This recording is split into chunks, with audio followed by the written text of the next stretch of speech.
Welcome to Cartoonist Kayfabe. My name is Ed Piskor. I'm Jim Rugg. And I'm Tom Shelley. And today we're going to be looking at some of the earliest comics from some of your favorite creators. But first, Jimmy, what do you have for us, man? Patreon.com/Jim Rugg, where you can download out-of-print zines and mini comics. You can see original art, see how I make the comics I make, like Street Angel, Deadliest Girl Alive, which is still in print, available wherever you buy comics and books, online or in brick-and-mortar stores. But you can download those out-of-print zines. You can see my process, kind of like what we do here on Cartoonist Kayfabe. It's what I do about my own comics on Patreon. So patreon.com/Jim Rugg.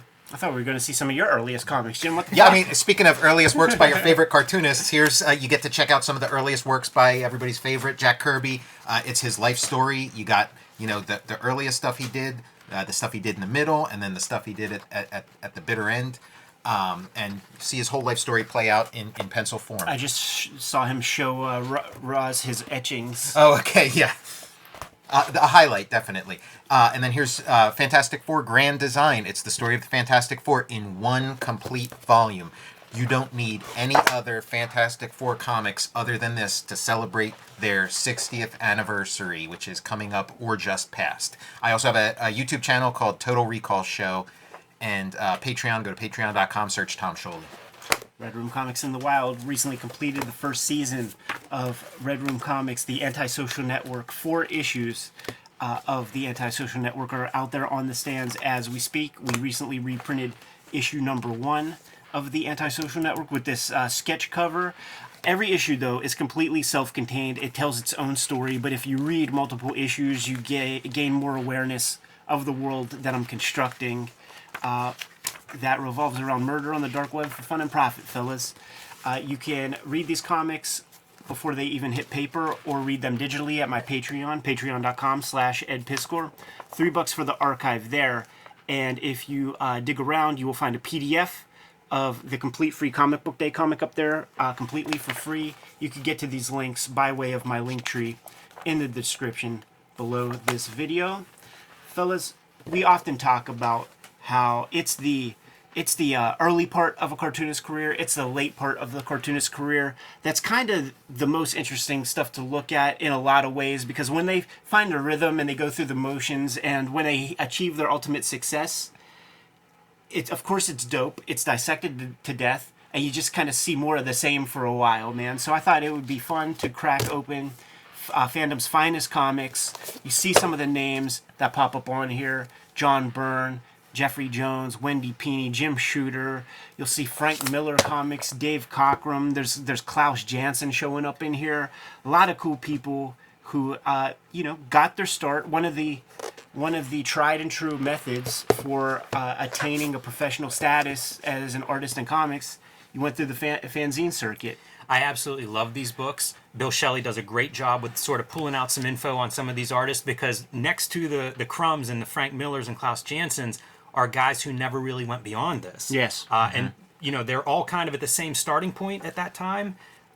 And it's amazing to see sort of like who goes on to this big career that we celebrate and who just, this is what they did. This was their contribution to comics. So I love these books. These are well-curated collections, offset printed, like perfect bound, legitimate books. But that's not what fanzines are, man. This is more accurate to the print process from which the material within these books we're going to be looking at came from, man. Yeah, mimeographs. Yeah, Mimeographs, exactly. hectographs, ditto machines, pre-Xerox. I'm talking about weird reproduction techniques that require like little wax papers, and you might only be able to squeak 50 copies out of this stuff. You might be able to smell the damn pages when a thing reaches your house and get high for a couple of minutes.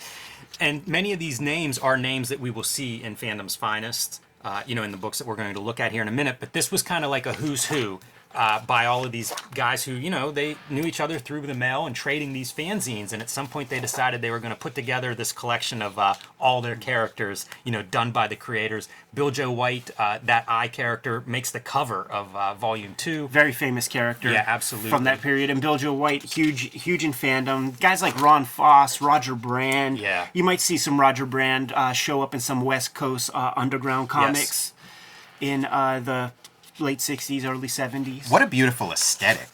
I do love like how they would work with whatever reproductive method they had. You know, like if it is a mimeograph machine or something.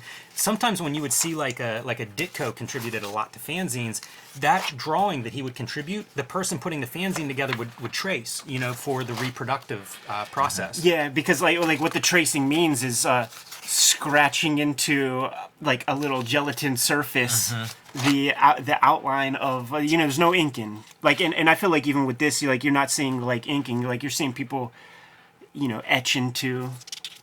It's funny, you start reading these things and like origins and powers, there's so much the same. Yeah, because it's a bunch of you know, it's a bunch of young people sort of looking at the same stuff, you know, coming out of the same stuff. And this is a really rare book because I think it was just contributors that got copies of it.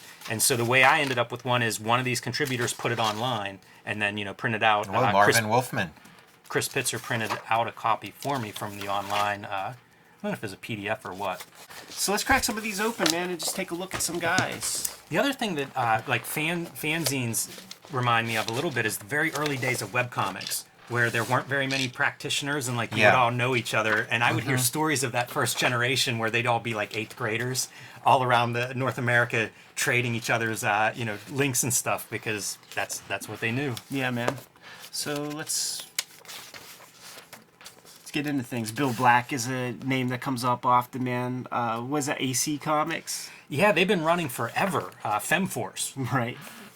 Very strange, like still being published to this day. Here's some stuff right here, man, from Paragon Publications, the Bill Black spearheaded comic book company. It's funny, comics has all these different golden ages, you know, so then this is like the golden age of like fan created things.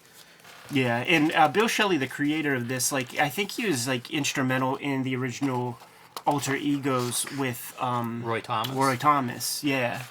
And I think even I think one of the first stories is Roy Thomas, and I'll be honest, I like it a lot. Oh, is it the is it the Otto Binder? Yeah, Adam Link. That's Because Otto Binder, it was these are some of the earliest ones they did. They'd adapt these like Otto Binder scripts, and then they even did one where it was like a continuation of, you know, Captain Marvel after Captain Marvel went away, and then they got like a cease and desist. So there's like, you know, 9 copies of that one left.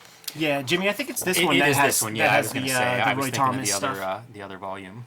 Yeah. But I love that supplemental material where Shelley would write to some of these guys to fill out that supplemental material because some of these creators, you know, they might have a dozen stories that floated through these fanzines and then you just didn't hear anything else about them for whatever reason. And it's kind of cool to get those when he can track down info. Yeah. Yeah, he was always a part of this scene, and even up to the very end, you know, like he and I were talking, and I was trying to get my hands on some of those Frank Miller Appa 5s, man. This is a good looking story that you're flipping through now. Yeah, a little bit Ditko Blue Beetle kind of thing going. The Eclipse. Gary Cato. I think, did Gary Cato draw the Street Fighter comic? I think so. That isn't Street Fighter? Yes, I like that comic a lot. That's the black and white Boom era, but a color comic. Yeah. 4 issues of it too. Yeah, it's good stuff. Jim Starlin. Yeah, and you know, he goes on to Dr. spectacular success. Dr. Weird might be in here somewhere. Yeah, I mean, Dr. Weird, I think he was one that like they'd like hand. Like Starlin didn't invent him, did he? Like, wasn't it? I don't one, think like, he invented him. Some of these characters get like handed back and forth. They become kind of like communal property. There's a lot of these. If you read credits, they're collaborative. There'll be 2 or 3 people working on these things, and I think that was part of the appeal, was having that community of somebody else that wanted to make comics. Because, you know, we talk about how I didn't know anybody that wanted to make comics till I'm 20. Imagine before the internet, like you really had to look for that person. Grass Green, inked by Mr. Monsters Michael T. Gilbert in the early days of Fandom. We have Jeffrey Catherine Jones. Actual comic-looking pages. Usually we'd see interesting illustrations and covers and stuff like that, but, you know, early pen and ink. And you could see where these people like place their value. Like, this is coming from the tradition of the sci-fi EC comics, Yeah, right. Yeah. and Flash Gordon. There were some that looked like newspaper adventure comics. You know, yeah, this is so Flash Gordon. Yeah, this is Kaluta. So, you know, these guys are coming from you know, Flash Gordon, like serials. These are stunning pages. Don Newton here, guy called George Barr on this. Yeah, it's not even a name. I don't know George Barr at all. This is pretty dope because it was a comic that Bill Shelley and Jim Shooter both sort of dreamt up. Art by Shooter, but like lettering by Bill Shelley. So this is Jim Shooter in Comics Fandom. And it's that era where Jim Shooter is, by a country mile, the youngest I was going to say, professional in comics. he must be 8 or something when he's doing this. Well, no, he's actually like he's a pro. Okay. But it's like maybe I want to hang out with other 14-year-olds, not Right. Mort Weisinger and Julie Schwartz all day. You know what I'm saying? Like let me have some friends who are my age. That's hilarious. Don and Maggie Thompson, who are yeah. who are instrumental figures in comic book fandom. Some of the first people that actually sought out the name of the good duck artist. Little Frank Miller piece right there, man. We're gonna see a bigger Frank Miller work as we move forward. Call Man, It his stuff Karma looks is his good story. early. Yes. Klaus Janson story here, Wow. and it looks like Klaus. You know, like you could isolate some of this stuff, man. There's a little weirdness going on, but listen, man, this is the fandom days. Let's look at that splatter effect, and you can see like he must have used Frisket or something to map off panels to keep it clean, to keep that directed. Doing interesting storytelling things, man. You know what? And some of the Screen tone? some of the flourishes like we attribute to Miller, they're there. You know. Absolutely, man. Here's Dave Cockrum.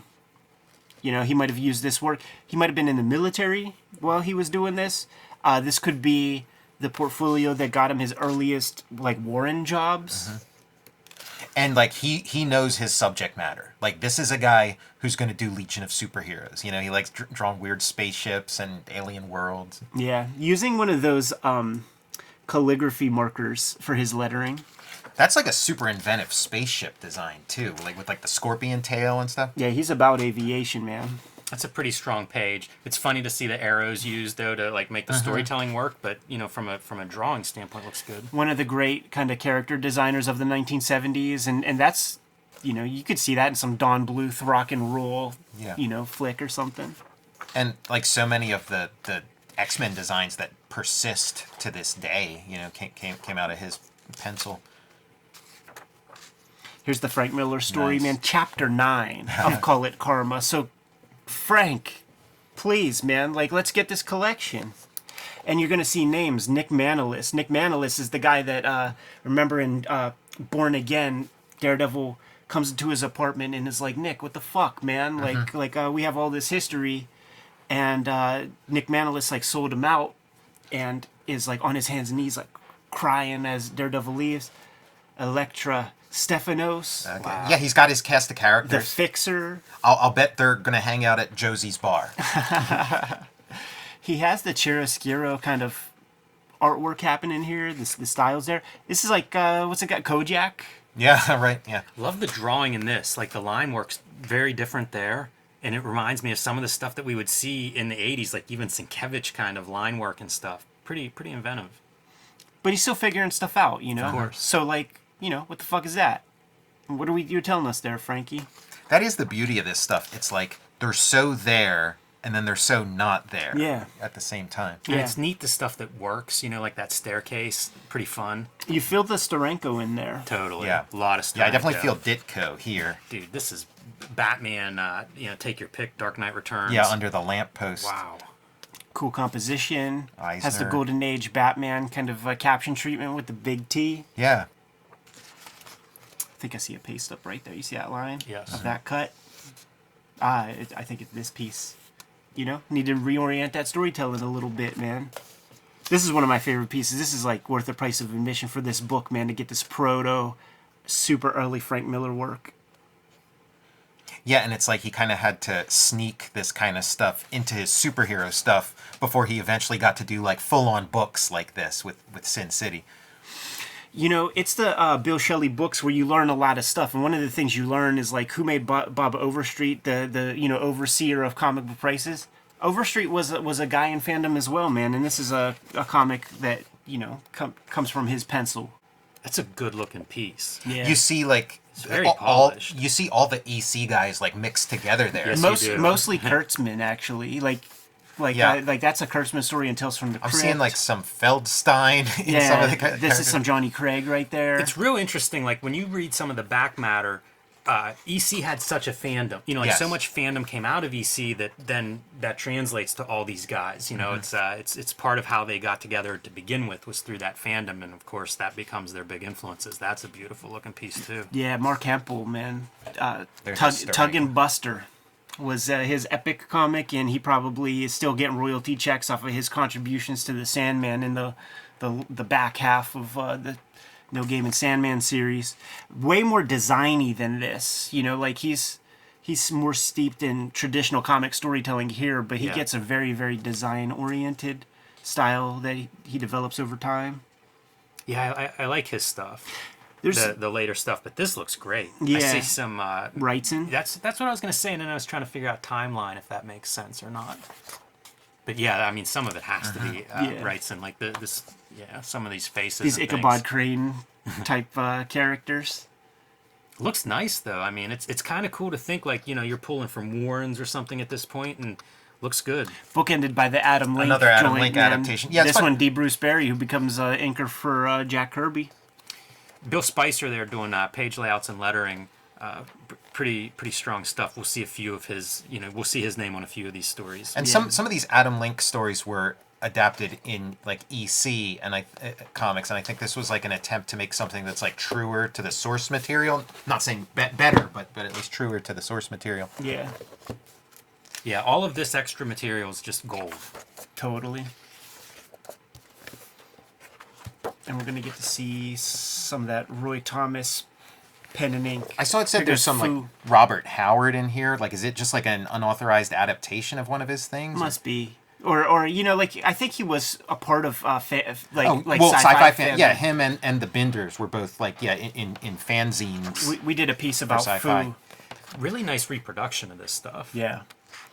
yeah, yeah. this looks professional. In this material, this would be Charles and Robert Crumb. Actually, this looks mostly like just Robert, but using those print methods that can yield only like 50 copies of a certain thing. This is a the Roy Thomas. I really like it. Yeah, me too. I mean, all the comics he's done since have been kind of a variation on this theme. Heck yeah, go see our Infinity Incorporated Todd McFarlane video. Art-wise, it reminds me of some of the underground Like Trina artists. Robbins? Yeah, totally.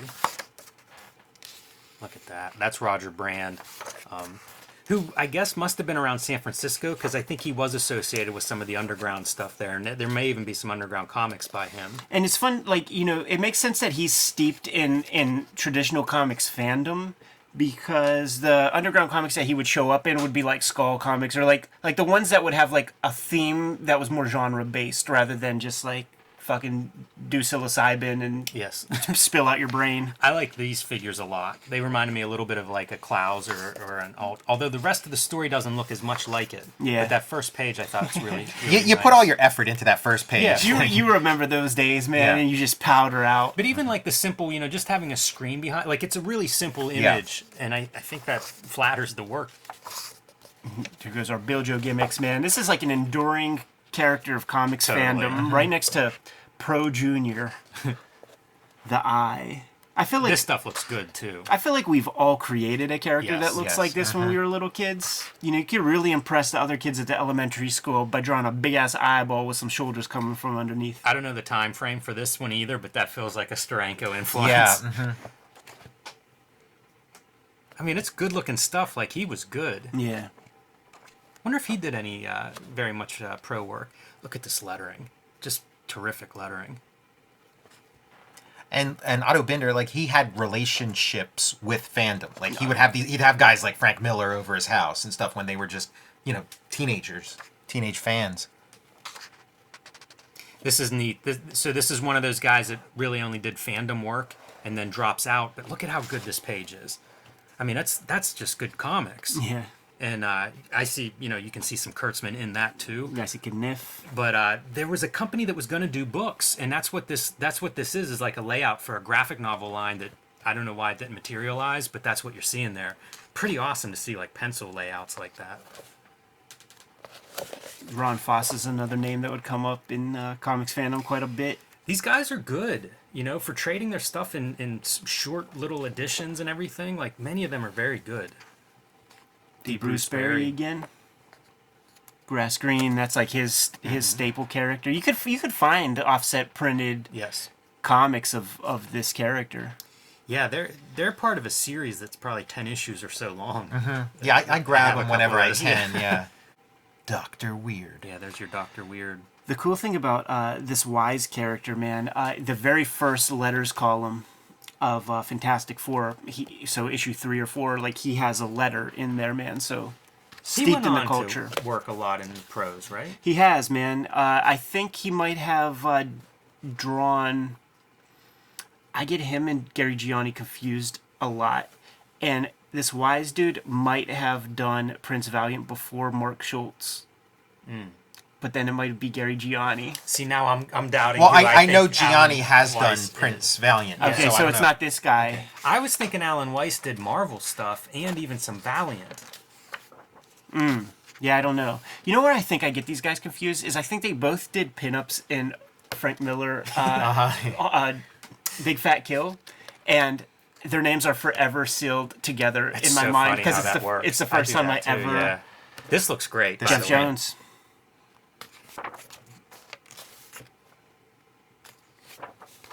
You know, Frazetta devotees, man.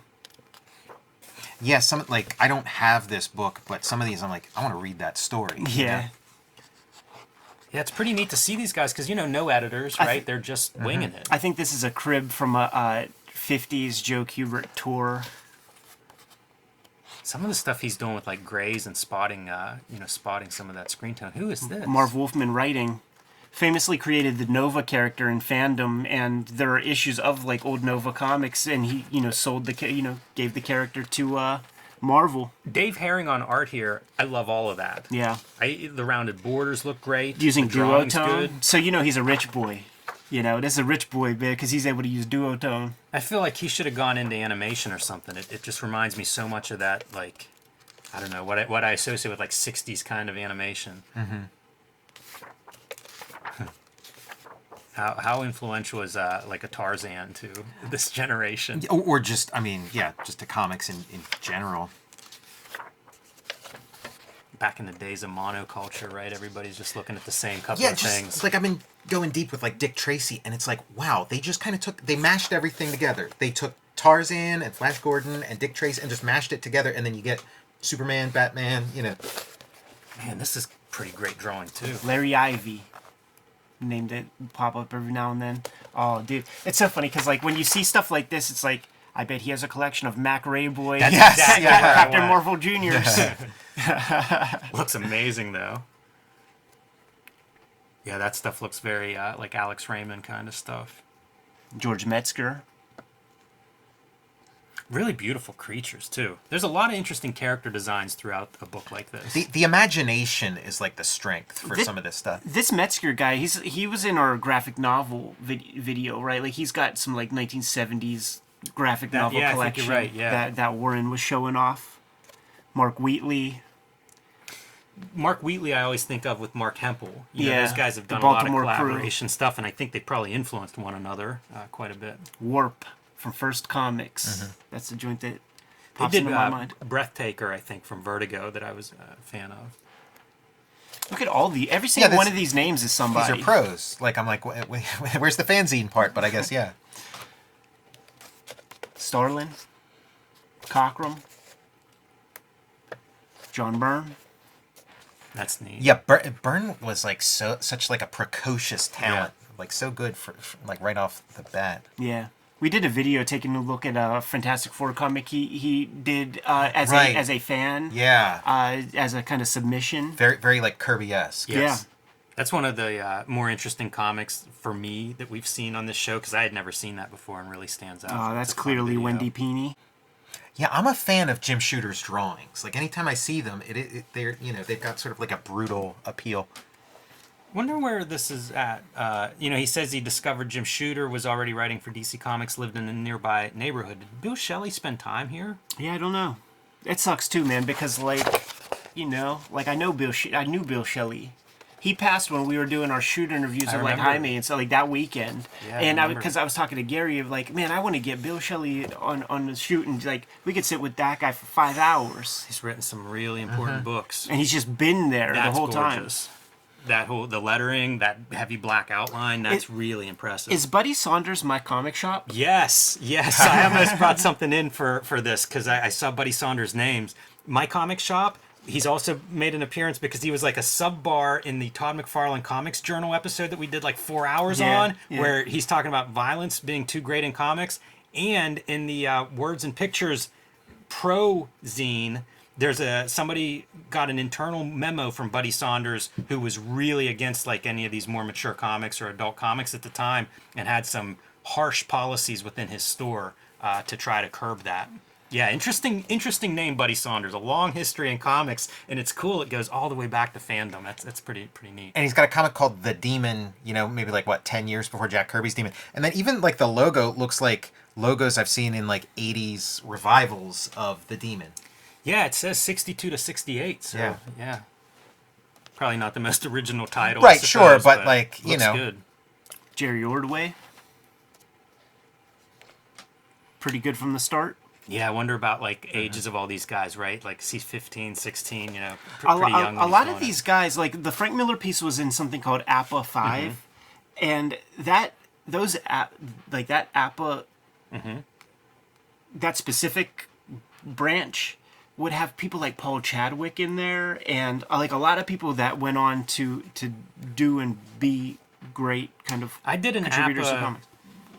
From the Comics Journal message boards in the early 2000s, and what it is like everybody, you make enough copies for all the contributors, and every contributor, sends in X number of pages and that many copies, and you bind them and send them back out. And you do it because it's readers, it's feedback when you're first starting out. It's a way to just progress. And Scott McCloud ran one. Yes. I'm very curious to learn more about it and who was in that one. Yeah, he teamed with Kurt Busiek, right, and they did basically X-Men Grand Design up to that point. Man, sent me those pages, like about 20 pages of comics. You're right, though, man. Ordway's really good here. Doesn't some of this feel like Rick Veitch? I mean, there's so much No Adams that we swipe through there. I also love seeing like these guys mostly are lettering it themselves and stuff. It's really fun to just see the whole page design. Coming out of some young cartoonists. Goes Bill Shelley. But look, he's Kayfabe, man, because that's fonts and stuff. Must be a new comic. Anyhow, man, earliest comics of some of your favorite creators, man, by way of Fandom's Greatest Comics, 2-volume set, Hamster Press, the late, great Bill Shelley, who has created a nice bibliography of books documenting comics fandom, ranging from encyclopedias of everybody involved with like nice little biographical pieces, some memoirs, some history of comics fandom, where he gets deep in the weeds, man, with like, you couldn't be a fan of two things. Like, if you were a fan of two things, you were called a double fan. Like, like if you liked sci-fi and comics, that was almost unheard of. Pick a side. And it was definitely unheard of to be a fan of three things, man. You had to specialize back then. Hamster Press, Bill Shelley, look deep for his contribution to comics fandom. You don't always necessarily need to be a publisher or a creative, pencil inker type guy to contribute something great to comics. And what Bill Shelley did is documented a lot of important stuff that kind of gave comics a little bit more of a life until fucking Jack Kirby created Marvel, basically, man. Because if it wasn't for the fans, like, the medium could have just disappeared. Anyhow, man, any final thoughts? Well, just talking about Otto Binder, Bill Shelley, like one of the last things he did was this phenomenal book of, the life of Otto Binder. So check that out. Yeah, that's what I should say. Like, in the late period of Bill Shelley's life, he did devoted his life to writing great biographies of, his favorite people in comics. So there's like a Harvey Kurtzman one. I think he did a Milt Caniff one. James Warren. Yeah. Oh, yeah. Did the Warren book. A bunch of those things from Fantagraphics. Probably most of them still in print. So very important guy in comics. He would be on this channel as a kind of like a Warren Bernard kind of character if he was still around, man. Such a great guy, awesome to talk to, and fun to take a look at a couple of his things on the channel. Without further ado, Kayfabers, like, follow, subscribe to the YouTube channel, hit the bell, will notify you when new vids are available. Jimmy, what do you have? Join me on patreon.com/JimRugg, where you can download my out-of-print zines and mini comics. You can see my original art, scripts, process, and a lot more on patreon.com/JimRugg. Check out Jack Kirby, The Epic Life of the King of Comics, Fantastic Four Grand Design, and my YouTube channel, Total Recall Show. Red Room Comics in the Wild, Season 1, The Antisocial Network, is on the stands as we speak. 4 issues, each completely self-contained. Get them at your local shop, order them from Fantagraphics, or check out my Patreon. These links are in the link tree in the description below this video. Jimmy, what else? Subscribe to the Cartoonist Kayfabe e-newsletter at the links below this video. You can also find Cartoonist Kayfabe t-shirts and merchandise at the links below this video. Given those Martian orders, man, we could be on our way. Make more comics.